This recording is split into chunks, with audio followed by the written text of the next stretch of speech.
এই মুহূর্তে আমি রয়েছি বিজেপি প্রার্থী অর্থাৎ জায়েন্ট কিলার বলছে রাজ্যের রাজনৈতিক মহল শুভেন্দু অধিকারীর কলেজ সহপাঠী গোপালদার সঙ্গে।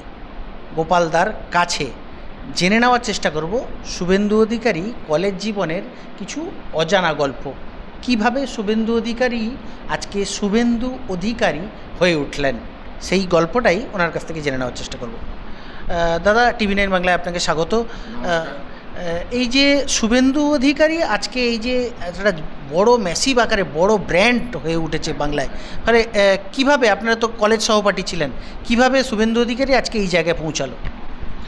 অ্যাকচুয়ালি শুভেন্দুদা মানে শুভেন্দু অধিকারী আমরা সকলে বুবাইদা বলেই করতাম, বুবাইদা বা বুবাই বলেই করতাম।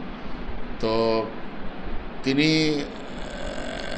ছাত্র জীবনে খুব ডেডিকেটেড ছাত্র নেতা ছিলেন, অত্যন্ত ছাত্র দরদি নেতা ছিলেন।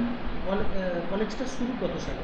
কলেজে ওনার হচ্ছে 1989 সালে 11-এ উনি অ্যাডমিশন হয়েছিলেন। 11 কমার্স সেকশনেরই মূলত ছাত্র ছিলেন কাঁথি প্রভাত কুমার কলেজে।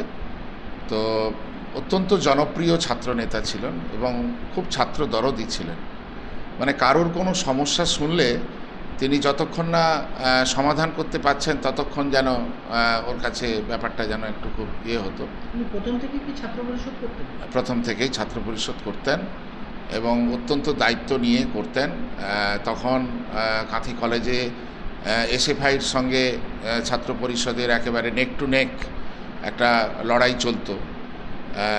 শুধু তাই নয়, মানে ওনার আদর্শ, ওনার চলার পথের অনেক কিছু বিষয় আমরা খুব মাইনরলি ফলো করতাম, অবজার্ভ করতাম এবং আমি দীর্ঘ বেশ কয়েক বছর ছাত্র রাজনীতির সময় ওনার ছায়াসঙ্গী ছিলাম। ওনার কাছ থেকে প্রচুর শিখেছি, জেনেছি এবং তিনি অত্যন্ত কি বলবো, মানে এত পপুলার শুধু ছাত্রছাত্রীদের কাছে নয়, আমাদের প্রভাত কুমার কলেজের যারা অধ্যাপক ছিলেন, অন্যান্য সেকশন বা অন্যান্য ডিপার্টমেন্টের যে সমস্ত ছাত্রছাত্রী ছিলেন, প্রত্যেকের কাছে তিনি খুব অল্প দিনের মধ্যে জনপ্রিয় হয়ে উঠেছিলেন।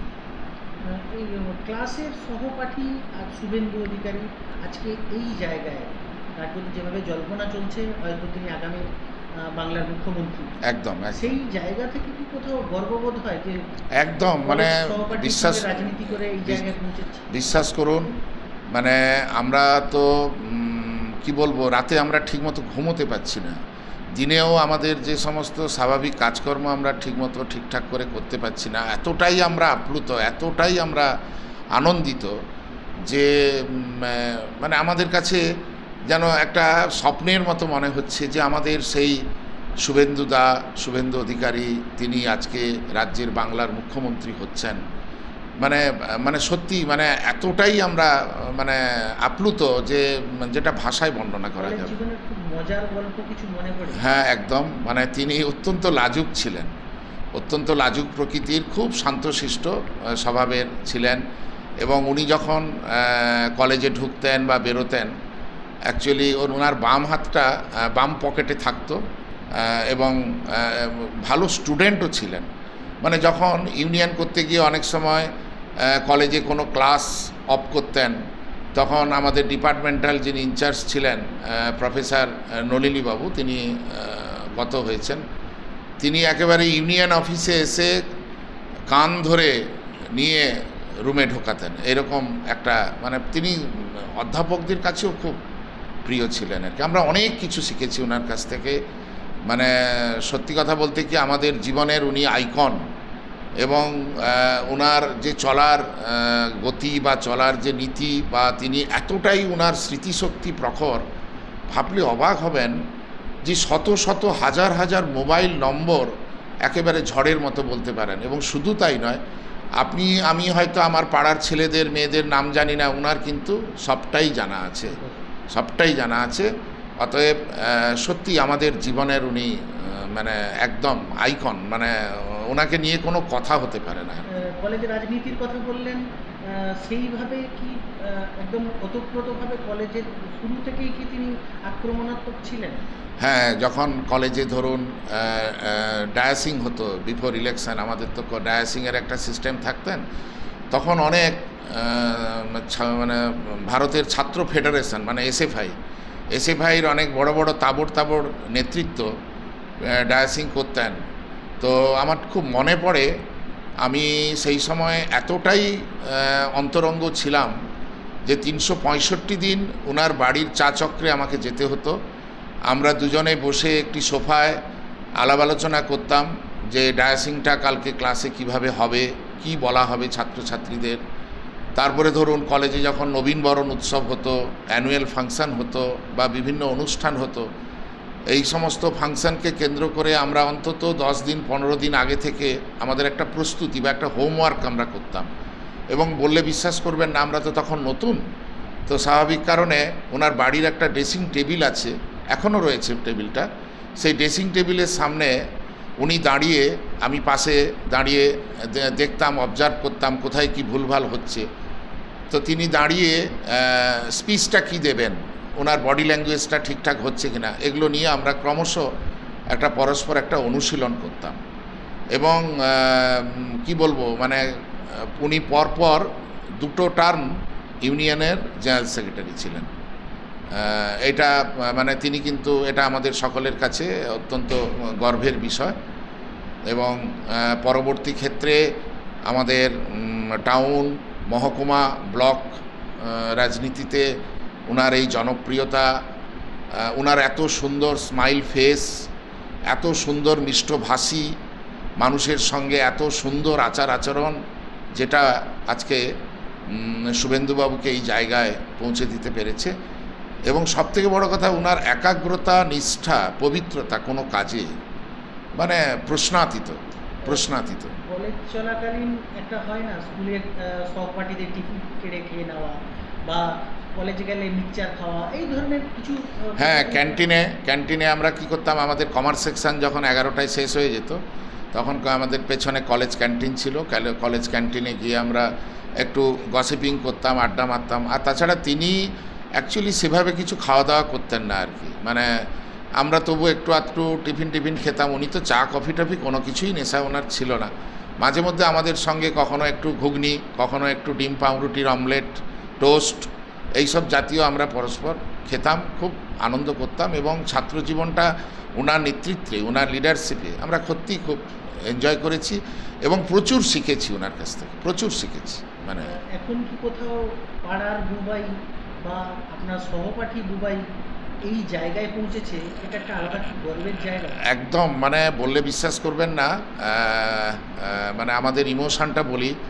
2019 সালে যখন মেদিনীপুরে আমাদের কেন্দ্রীয় মানে অমিত শাহজির হাত ধরে উনি যখন ভারতীয় জনতা পার্টিতে যোগদান করলেন, আমরা 2020 সালে তো আমরা সে সময় কিন্তু সবাই গেছিলাম, গিয়ে ওনার এটা আমরা সত্যি খুব এনজয় করেছি। এবং এখনও পর্যন্ত খুব অবাক লাগে, তিনি এত মানে একটা জায়গায় পৌঁছানোর পরেও রাস্তাঘাটে কোথাও দেখা হলে বা দেখতে পেলে উনি গাড়ি দাঁড় করিয়ে আমাদের সঙ্গে কথা বলেন, ভাব বিনিময় করেন, ভালো মন্দ খোঁজখবর নেন।